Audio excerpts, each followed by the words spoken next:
Olá, sejam bem-vindos ao 5 por 7. Já vou chegar fazendo pedido. Deixa seu like, se inscreve no canal e ativa o sininho. Assim você vai saber de todas as nossas novidades. E se você é novo na série, a série chama-se Paternidade. Você clica aqui, a gente vai ao infinito e além. O que é isso, Maurício? A gente vai te levar lá desde o início. Nós estamos no episódio 25 dessa série e o nome do episódio de hoje é Paternidade Espiritual. Como assim, Maurício? Nós vamos falar agora de paternidade espiritual. Eu quero colocar alguns textos bíblicos para te mostrar sobre paternidade espiritual. Vamos lá. O apóstolo Paulo, ele escreve na carta a Filemão, capítulo 1, verso 10. Sim, solicito-te em favor de meu filho Onésimo, que gerei entre algemas. Prestou atenção nisso aqui? Onésimo não era um filho natural de Paulo. Vamos ver outro texto? 1 Coríntios 4,17, por esta causa vos mandei Timóteo, que é meu filho amado e fiel no Senhor, o qual vos lembrará os meus caminhos em Cristo Jesus, como por toda parte ensino em cada igreja. Mais uma vez, o apóstolo não está falando de um filho natural, está falando de um filho espiritual. E aqui tem uma característica muito marcante.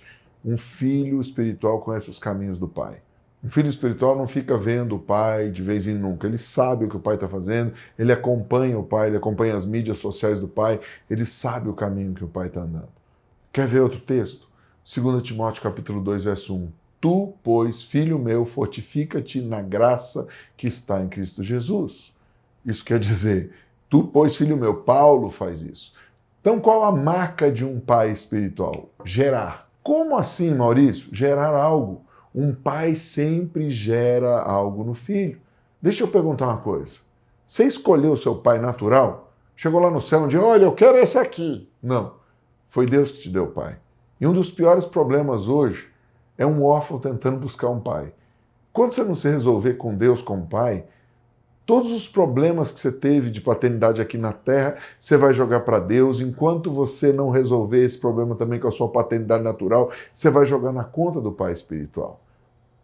Então eu quero voltar lá na história de Davi, que a gente estava falando no episódio anterior. Um dia Davi chega em casa e conta uma história. Matei urso, no outro dia matei leão, faz um monte de coisa. Legal.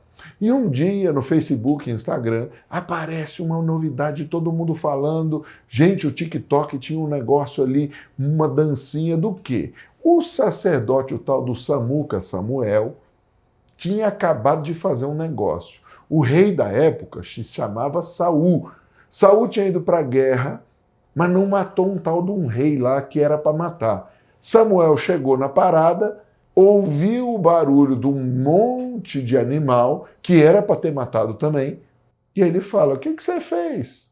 E aí o rei fala, não, eu poupei, tá. O que Samuel fez? Foi lá e matou o rei. Que rei? O Saul? Não, o outro. E aí Deus fala uma parada, porque Samuel ficou muito triste. Deus fala, ei, até quando você vai chorar por aquele que eu já rejeitei? Deus já tinha rejeitado Saul, e Deus já tinha escolhido outro. Porém, isso está escrito hoje para a gente. Ninguém sabia desse papo de Deus com o profeta. E Deus manda então o profeta ir para a casa de quem? De Jessé. E Deus disse, eu vou ungir alguém lá. Você vai levar um chifre, vai encher de óleo, vai ungir, blá, blá, blá, vai ser o próximo rei. Joia. O texto que a gente lê ali diz o seguinte, que o Jessé trouxe os filhos, Samuel, é esse. Aí Deus diz, errou! Segundo, Deus diz, errou! Terceiro, errou! Errou todos. Por quê? Davi não estava lá. E aí alguém, não curado, não tratado, diz, Jessé rejeitou Davi. Só um rejeitado pensa assim, desculpa, mas vou te falar o que Deus me ministrou. Jessé já sabia o que estava acontecendo. O profeta tinha matado um rei. Cara, o negócio está feio. Então, vamos esconder esse menino? Que ele é tão diferente, vamos guardar ele. Maurício, o que você está dizendo? Essa é a interpretação que Deus me deu.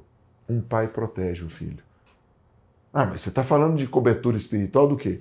O pai Jessé, natural, sabia que ia ter que entregar esse filho um dia. E depois, então, desse dia, Davi nunca mais foi o mesmo. Davi depois vai vencer Golias, depois ele vai embora. Mas quem passa a ser o pai espiritual de Davi? O pai espiritual de Davi passa a ser Samuel. E depois, lá para frente, na morte de Samuel, vai ter outro cara chamado Natã.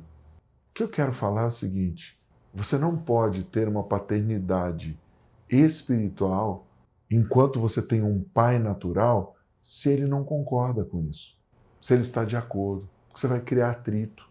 Primeiro, gere uma cura na sua paternidade natural com a paternidade de Deus e mostre para o seu pai que você tem um relacionamento tão íntimo com Deus que o teu pai não vai ser capaz de completar tudo aquilo. Naquilo que ele não for capaz, ele vai enviar você para outro pai. Jessé nunca faria de Davi um rei, mas Jessé foi quem fez de Davi um adorador e um homem segundo o coração de Deus.